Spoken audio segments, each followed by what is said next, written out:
Hello everybody, welcome to another episode today of Linda Inspiration. She learns. Very good. So we are very inspired today. We're gonna talk about Arabic, and we want to share with you guys the interesting facts about Arabic.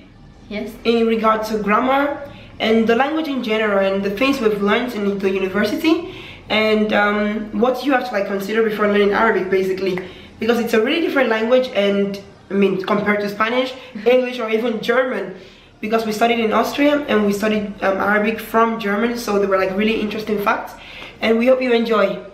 So Maria, do you want to share the first interesting fact? What? About the roots, the stems. Okay. Blah blah blah. Words in Arabic have 3 radicals. Yeah, let's say radicals. Yeah. Radical is like a letter. Yeah. Like Arabic has, let's say, 28 alphabets. I don't know, I'm not sure. But yeah. And every word is built with these radicals. Exactly. For example, in verbs, you have 10 forms. Exactly, but let's do the radical first. So for example, you have 3 letters, which means the word book is kitab. Yeah. So you have K, which is ka, you've got T, which is ta, and you've got B, which is ba. So these 3, you will always see it in any word related to book. So book, writer. For example, office, maktab. Yeah, also as an example. Yeah.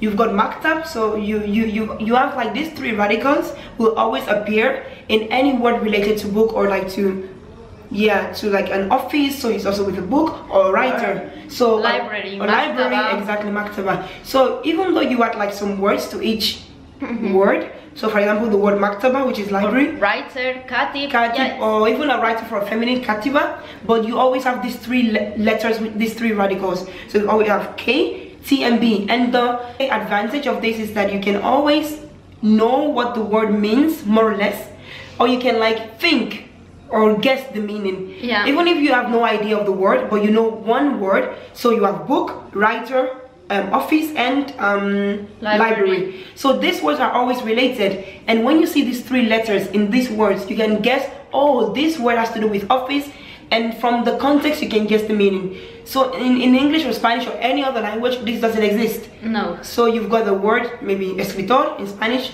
libro, escritor, libro. Yeah, escribir maybe, but it's not the same. Yeah. But in Arabic, this is like a rule that always, because you can always follow a schema. Yeah, exactly, like a scheme, or exactly. So you can always apply this rule. Another example, so you guys can understand the word which is another thing we're gonna talk about. So these 3 words, if you want to say editing, printing, or to print, you have these 3 radicals. See. So that's really interesting.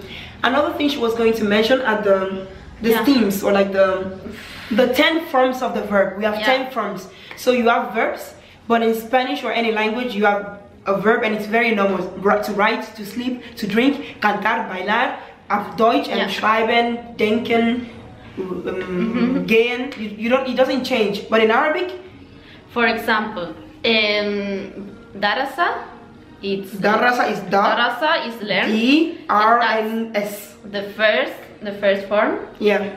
And this means to learn. Darasa to teach. Is teach. Exactly. You've got ta, you've got b, ba, and you've got ein. So you've got the vowels are different. Yeah. The way you write it might be the same radicals as we mentioned. Yeah. So it's D, R, S, but then the vowel is different, and the second radical is known because you have a shatha, which is like a W on top of a word.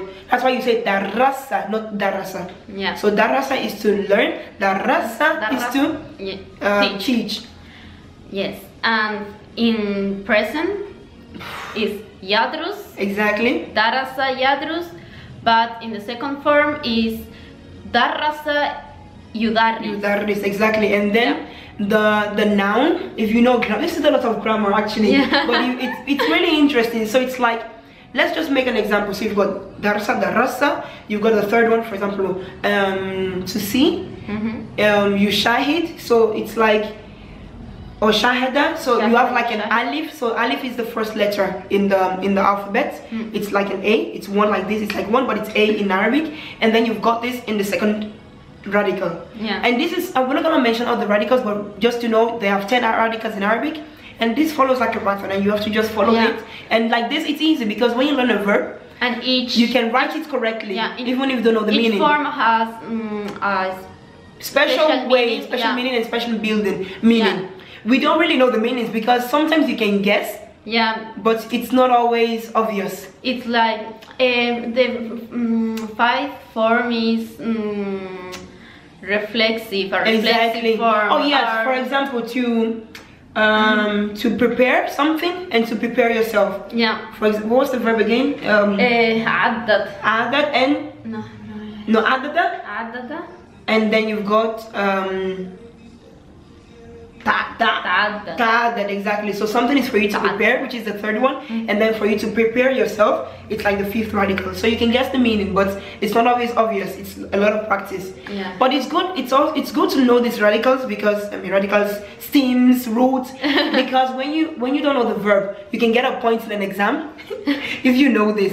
So the teacher gives you an exercise and tells you, tell me this is the radical, so 3 letters of a verb. Make it in the second form, make it in the third form, and just knowing the basic rule, you can apply it to any verb. So you need to know the vowels, and another interesting point of Arabic are the vowels, because if you want to pronounce a word, you have no idea. You have no idea. So you need to, if you know the radicals, you can guess the pronunciation, but not always. So Arabic is that you have to know the word. Yeah, we need to tell them that we have like 5 vowels, like in English. 5. No, we have 3. I'm sorry, 5. 3 exactly. A. What's that? Alif. Alif. Wow. Which is like a U or O, and then which is I. But then when you write long vowels. Exactly, and short vowels. The long ones are the ones you write. Exactly. And the short ones you never write them. Exactly. So as we said, the verb darasa, it's actually DRS, and that's like dars. But if you don't know exactly, if you need to know the vowel so you can pronounce. So you know darasa is D, da, and then the fatha, it's like an A, and then you've got ra, which is also fatha. But then you've got the one that it's fatha que había más. Fatha and Kasra. Kasra is like an I, it goes under, and then you've got oh my god, sukun and shatha is something else. Fatha. Dhamma, exactly. And dhamma is like a wow. Like it's called wow. So like this, if you know these 3 things, you can pronounce. We can like try to make some pictures with this explanation so you can see what it looks like, because now it's very abstract. Very difficult. Another interesting thing about Arabic is the sounds. Wow. I mean, normally if you know the alphabet, you can pronounce well, but there are like, I think 6 that are very difficult. So you've got ein, which is like the and you have it in every freaking word. Like you think, oh, I don't need to learn it because maybe I don't have, but they say it's in every word. You have to close your throat or something like that, and no, it's solution. Go to Morocco or any Arabic country and learn it there, because I couldn't do it until I went to Arabic and I went to Morocco. But it's a funny sound. It's a funny sound. So for example, Ailati, my family, Aila. It's like a K, but it's not K because it's like K that comes from your throat. It's so it's we're gonna show you how it's written. Very beautiful. And fi is like truth or really. And this sound is really nice. Another sound that was really difficult for me was the family of the salt, dot, ta, and top.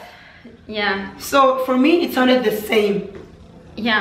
So it's like an S, the first one, but it's not an S. It's salt. Sadiq. Salt. But you put your jaw down. For example, darasa is a normal S, but so sadiq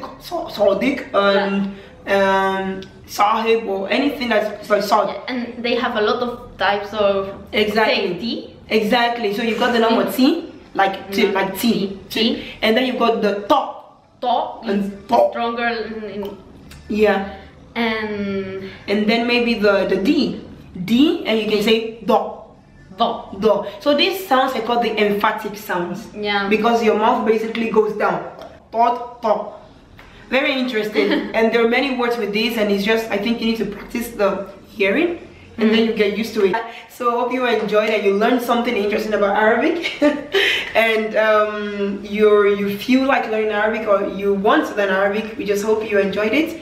And see you next time on Ninja Inspiration. Ma'asalama. Ma'asalama.